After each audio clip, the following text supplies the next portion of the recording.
ข้าพเจ้าก็ซื้อไว้เจเนาะก็จะมาแนะนำเกี่ยวกับเนื้อหาประเด็นย่อๆสั้นๆแล้วก็พายน้องเฮาไปเบิ่งสำหรับระบบของเฮานั่นเองว่ามันดีแบบใดเนาะแล้วก็เฮาเฮ็ดแบบใดนั่นเองเนาะสิ่งแรกๆเลยให้ทุกคนเข้าไปที่หน้ากระเป๋าหุ้นของเฮาหรือว่าตัวแอปของเฮานั่นเองเนาะเวลาเฮากดเข้าไปปุ๊บมันจะขึ้นหน้าต่างเนาะให้กับเฮาทุกคนกรอบเข้าไปเนาะอันนี้มันจะมีเนาะก็คือตัวแรกๆก็คือ username หรือว่าชื่อของเราหรือว่ามันจะกลายเป็น ID เนาะ ID หุ้นเราก็ประกอบ ID หุ้นของเราเข้าไปนะเราก็เขียน ID หุ้นของเราเข้าไปเลยซึ่ง ID หุ้นของข้าพเจ้าก็คือ9110นั่นเองหลังจากนั้นก็รหัสผ่านเนาะ password นะอันนี้ก็คือเราก็ใส่รหัสผ่านของเราเข้าไปก็ใส่เข้าไปเนาะรหัสผ่านโอเคหลังจากที่เราใส่รหัสผ่านเรียบร้อยแล้วเราก็กดคำว่า sign in เลยก็คือกดเข้าไปเนาะเข้าสู่ระบบนั่นเองพอเวลาเราเข้ามาสู่ระบบปุ๊บระบบมันจะโชว์หน้าต่างแบบนี้ให้กับเราเนาะสำหรับระบบของ The Happenit เราอยากเบิ่งหลายๆอย่างเนาะเราก็กดไปที่ตัว3ขีดเนาะฝากซ้ายมือกดเข้าไปเลยเวลากดเข้าไปปุ๊บมันจะมีหลายอย่างเนาะตอนนั้นข้าพเจ้าเคยพายน้องเฮาเบิ่งเกี่ยวกับเรื่องของระบบและเนาะแต่วันนี้เฮามาเบิ่งว่าสำหรับบริษัทของเฮาเด้เฮามีอย่างแรกในนั้นเนาะก็คือเฮามีซ่องของเขาว่าซื้อสินค้าเฮาหลังจากนั้นเฮาก็กดเข้าไปเนาะกดเข้าไปเลยก็คือลงเข้าสู่สมัครก่อนเอา ID ของเฮาเข้าไปอีกรอบนึงเนาะใส่ ID ของเฮาเพื่อเข้าสู่ระบบในตัวแอปพอทำการซื้อกินใจนั่นเองก็กดเข้าไปกดเข้าไปหลังจากนั้นก็เข้าสู่ระบบพอเวลามันเข้าสู่ระบบปุ๊บมันจะเห็นนะไอ้น้องเฮาจะเห็นอยู่ถึงสุดก็คือชื่อข้าพเจ้าแล้วก็ตัวสีแดงๆนะอันนี้ก็คือสำหรับตัวแอปแผน B เนาะแผน B ของ The Happenit ซึ่งเป็นแผน B ของการช้อปปิ้งหรือว่าซื้อนะกินใจในแพลตฟอร์มของเฮาหรือว่าในแอปของเฮานั่นเองเนาะแล้วเฮาก็เลื่อนลงไปรูปเนาะมันก็จะมีหลายๆอย่างให้เฮาเห็นเนาะก็คือตัวสินค้าพิเศษแล้วก็คือตัวสินค้าเนาะซึ่งบริษัทเฮามีตัวสินค้าพิเศษให้น้องเฮาใช้เพราะว่าจะเป็นตัวซัสซึไฟเบอร์เนาะก็คือตัวแรกๆซัสซึพลัสเนาะไฟเบอร์ตัวนี้มันเป็นตัวสินค้าที่ลดน้ำหนักเนาะผู้ใดที่อยากลดน้ำหนักเนาะส่วนท้องของเฮาหรือว่าช่วยในการขับถ่ายเนาะลดไขมันในหลอดเลือดตรงนี้ก็มีรายละเอียดทุกอย่างในนี้บอกใครเนาะอันนี้ก็คือสำหรับสินค้าตัวแรกของเฮาแล้วก็ตัวที่2นะตัวที่2ของเฮาก็คือมันจะเป็นตัวยาสีฟันเนาะยาสีฟันหรือว่า Modern Half นั่นเองกับยาสีฟันของเฮาก็ราคาอยู่ที่160 บาทนั่นเองเนาะ160 บาทนะมีเลขออยจดแจ้งแล้วก็เป็นสินค้าที่มีการขึ้นทะเบียนเนาะวีซ่ากิจอย่างถูกต้องอันนี้ก็คือสำหรับสินค้าเนาะแล้วก็มีรายละเอียดเกี่ยวกับสินค้าตัวนี้เนาะเสริมความแข็งแรงของเหงือกและฟันเนาะลดกลิ่นปากถูกต้องเนาะสุดยอดเลยป้องกันเนาะคราบหินปูนแล้วก็คราบเนาะหลายๆอย่างที่มันปนเปติดกับปากของเฮานั่นเองฟันของเฮานั่นเองเนาะตัวนี้ก็คือสินค้าของเฮาตัวที่2ก็คือยาสีฟันเนาะยาสีฟันก็จะมีหลายๆอย่างให้เฮาสามารถเข้าเบิ่งด้วยกันเนาะนี่ก็คือยาสีฟันของ The Happenit และเฮาก็ยังมีตัว Sun Heart ก็คือตัวกันเดดนั่นเองเนาะกันเดดก็คือ50บวกนะพาสเลยราคาตัวนี้อยู่ที่590 บาทเนาะแล้วก็ไอ้น้องเฮาสามารถเข้าเบิ่งเนาะรายละเอียดอยู่นี่เนาะแล้วก็ตัวที่ C เนาะตัวที่ C คือตัวนี้ตัว S Heart เนี่ยตัว S Heart เนี่ยคือตัวเผาผลาญไขมันเนาะหรือว่าตัวเฮ็ดให้หุ้นร่างกายฟิตขึ้นมาเนาะสำหรับผู้ที่สนใจอยากเนาะอยากเขาเรียกว่าอยากลดหุ้นไวๆเนี่ยก็ใช้ตัวนี้บอกเลยว่าสุดยอดหลักเนาะก็ราคาอยู่ที่495 บาทเนาะตัวนี้ราคาบ่ค่อยแพงบันไดก็จะมีให้เฮาเบิ่งเนาะบ่ว่าจะเป็นตัวนี้นะคุณสมบัติแต่ว่าส่วนผสมเนาะส่วนผสมก็มีหลายอย่างนะแล้วก็ตัวสุดท้ายเนาะที่อยู่ในตัวนี้ก็คือยังมีมาอีก2ตัวเนาะที่ยังไม่ได้ลงในนี้ ตัวสุดท้ายก็คือ body heart นะ body heart ก็คือตัวนี้จะเป็นเรื่องของโลชั่นน้ำหอมนะผิวเขาอันนี้ก็คือไซส์ในการทาผิวของเราบำรุงผิวนั่นเองเนาะตัวนี้ราคาอยู่ที่395 บาทนะราคาอยู่ที่395 บาทเนาะอันนี้ก็คือเป็นสินค้าพรีเมียมเกรด A เนาะทุกตัวมีเลขจดแจ้งอย.นะก็จะมีสรรพคุณเนาะมีรายละเอียดก็บอกให้น้องเฮาชัดเจนเนาะอันนี้คือสินค้าของระบบเนาะที่เฮาสามารถช้อปปิ้งแล้วได้เป็น PV ไอ้น้องเฮาจะเห็นยุลุ่มเนาะว่าเป็น PV ตัวนี้PV ตัวนี้มันจะกลายเป็นเงินให้กับเฮาเนาะมันจะกลายเป็นเงินให้กับเฮาฉะนั้นนี่คือสำหรับระบบสินค้าโอเควันนี้เฮามาเบิ่งกันว่าแต่หาประเด็นของเฮาเฮ็ดหยังนะของเฮาเนี่ยเป็นธุรกิจแบบใดนะที่จะนำให้น้องเฮาเข้าใจไปด้วยกันสำหรับ The Happiness ก็อยากจะแนะนำว่าเฮาคือธุรกิจเนาะ Business Platform หรือว่าประเภทของแอปนั่นเองประเภทของแอปเนาะซึ่งบริษัทของเฮาเนาะต้องการสร้างตัวแอปขึ้นมาซึ่งเป็นแอปไทยปันเนาะเป็นแอปไทยปันและแอปไทยปันตัวนี้นะก็คือเฮากำลังอยู่ในขั้นตอนของการเริ่มนะซึ่งบริษัทมีรถเมล์หรือว่าการเริ่มต้นอย่างชัดเจนเฮามีนำการ3เฟสนะเฮามีนำการ3เฟสก่อนที่จะไปถึงตัวแอป The Hub ตัวนี้เนาะหรือว่าแอปไทยปันตัวนี้นะแอปไทยปันตัวนี้เฮาจะมีการเริ่มต้นตามแผนของบริษัทหรือว่ารถเมล์บริษัทนั่นเองเนาะซึ่งแผนของบริษัทนะหรือว่ารถเมล์ของบริษัทเป็นแบบไหนของเฮาจะมีนำการก็คือ3เฟสเนาะเฮามีนำการ3เฟสคำว่าเฟสหมายถึงอย่างคำว่าเฟสเนี่ยหมายถึงขบวนการของการเริ่มต้นนะขบวนการของการเริ่มต้นในเฟสเรื่องของเฮาก็คือในเฟสของการเฮ็ดขั้นที่1ในเฟสนี้คือในเฟสของการสร้างเนาะสร้างตัวบริษัทกำลังรวมเพราะว่าจะเป็น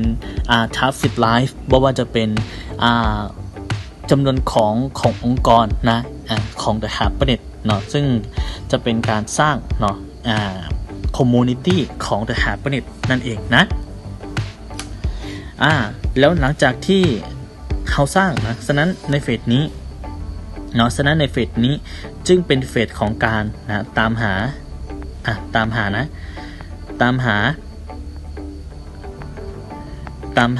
เนาะซึ่งเป็นเฟสของการตามหาเจ้าของนะผู้ร่วมสร้างหรือว่า owner ตามหา owner นะอันเนี้ยก็คือ เราตามหา owner ไปด้วยกันเราตามหา owner ไปด้วยกันคำว่า owner คือผู้ร่วมสร้างแล้วหรือว่า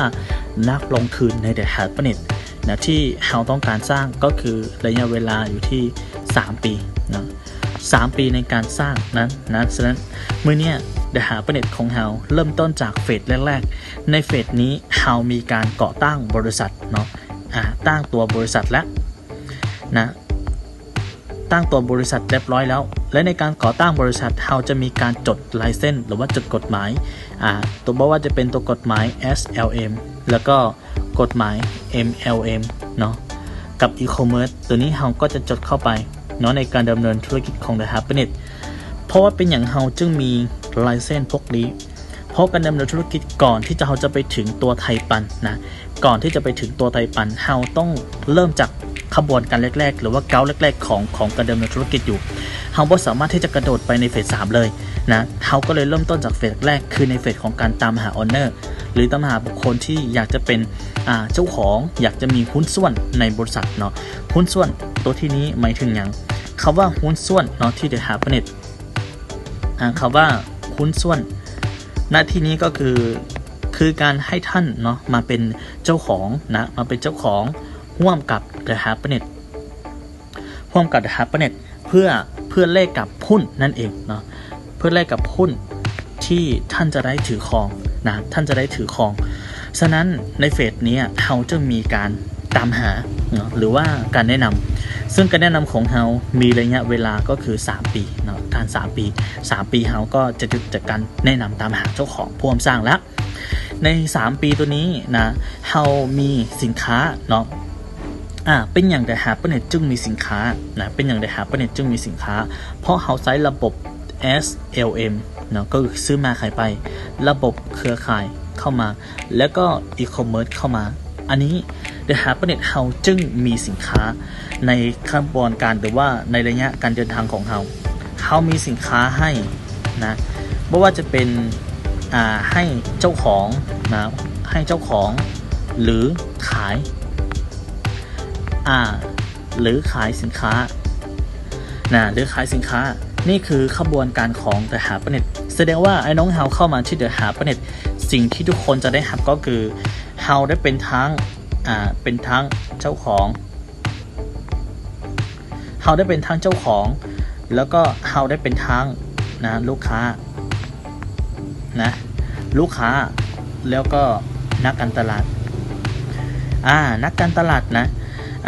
เป็นอย่างคือต้องเป็นนักการตลาดเพราะท่านสามารถสร้างรายได้ได้เลยสามารถสร้างรายได้ได้เลยการเป็นเจ้าของ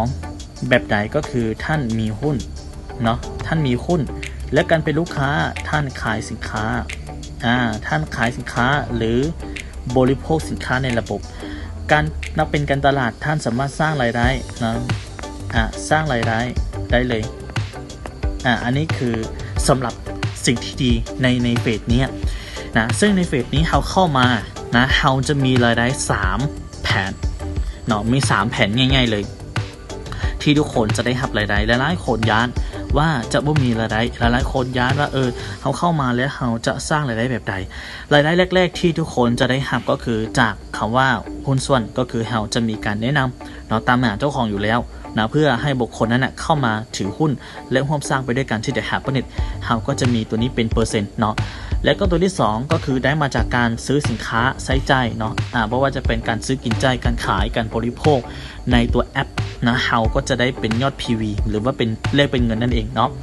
แล้วก็สามารถสร้างรายได้นะจากตัวแอปทดลองก็คือแอป The Hub นั่นเองก็คือแอป The Hub ที่เราจะเปิดมาเนาะเราจะเปิดมาให้ใช้ในไวๆนี้แอป The Hub เนาะก็คือเราจะเปิดในวันที่1 เดือน 1 ปี 2025นี้นะก็คือทุกคนสามารถได้ใช้ที่จริงแอปตัวนี้เราเปิดมาโดนแล้วเนาะแต่เรามีการอัปเดตซอฟต์แวร์ให้มันดีกว่าเดิมเราก็เลยจะได้เปิดทุกคนใช้ในวันที่1 เดือน 1 นะปี 2025อย่างเต็มรูปแบบนั่นเองเนาะตัว SLM กับตัว MLM License ตัวนี้ที่บริษัทเนาะได้มีการจดเนาะอย่างเช่นตัวระบบเนาะ SLM นะคำว่า SLM หมายถึงอย่างนะเป็นอย่าง The Happiness จึงมีการจด SLM แล้วก็MLM นะกับ e-commerce เป็นอย่าง The Happiness จึงมีการจดตัวนี้เป็นอย่าง The Happiness จึงมีการจดตัวนี้เข้ามาซึ่งไอตัวเนาะไอเจ้าตัว SLM ตัวนี้ถ้าเป็นภาษาเต็มเนาะถ้าเป็นภาษาเต็มก็คือ Single Level Marketing นะ Single Level Marketing ตัวนี้มันจะเป็นในการนะเฮ็ดธุรกิจหรือว่าธุรกิจรูปแบบขายตรงเนาะธุรกิจคู่แบบ ธุรกิจคู่แบบขายตรงนะแบบธุรกิจคู่แบบขายตรงสั้นเดียวนะธุรกิจคู่แบบขายตรงสั้นเดียวก็คือซื้อมาแล้วก็ขายไปนะอันนี้คือระบบ SLM แล้วระบบ MLM ของเราล่ะที่เฮาใช้ระบบ MLM เนี่ยก็คือธุรกิจเหมือนกันคู่แบบหลายชั้นนะคู่แบบหลายชั้นนะในการดำเนินธุรกิจคู่แบบหลายชั้นหรือว่าหลายระดับนั่นเองหลายระดับมันจะมีการสร้างทีมเนาะมันจะมีการสร้างทีมจาก2คนเป็น2 3 4 5คนนี่คือระบบเครือข่าย MLM ที่ถูกต้องตามกฎหมายเนาะ Multi Level Marketing นั่นเอง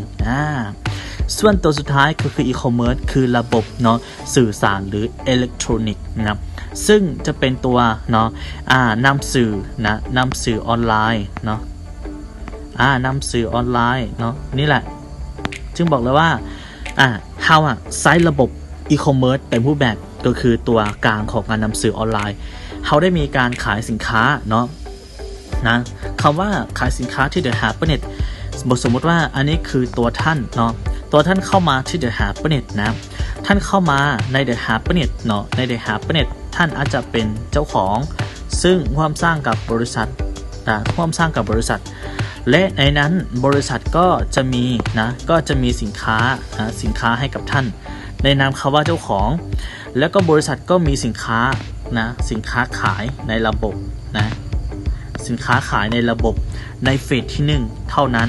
นะในเฟสที่1เนี้ยท่านสามารถขายสินค้าได้ขายสินค้าได้ให้กับบุคคลทั่วไปเนาะบุคคลทั่วไปท่านก็จะมีรายได้จากตัวนี้ท่านก็จะมีรายได้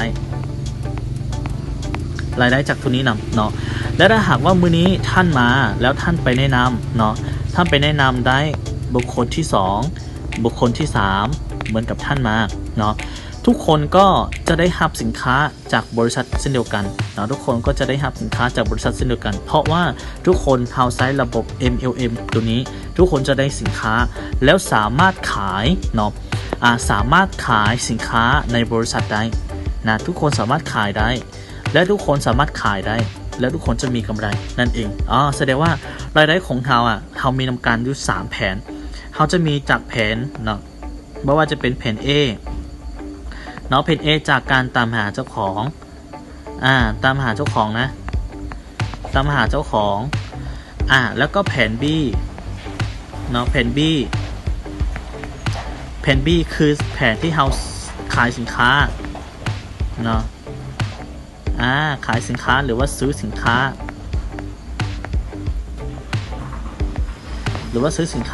แล้วได้เงินเป็น PV แล้วก็แผน C เนาะแผน C ตัวนี้คือ App the Hub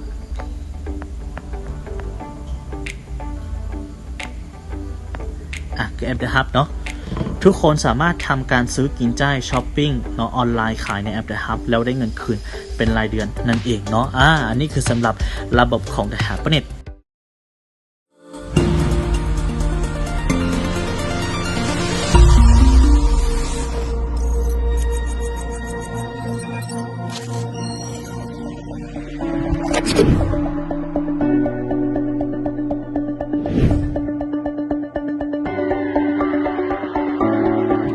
you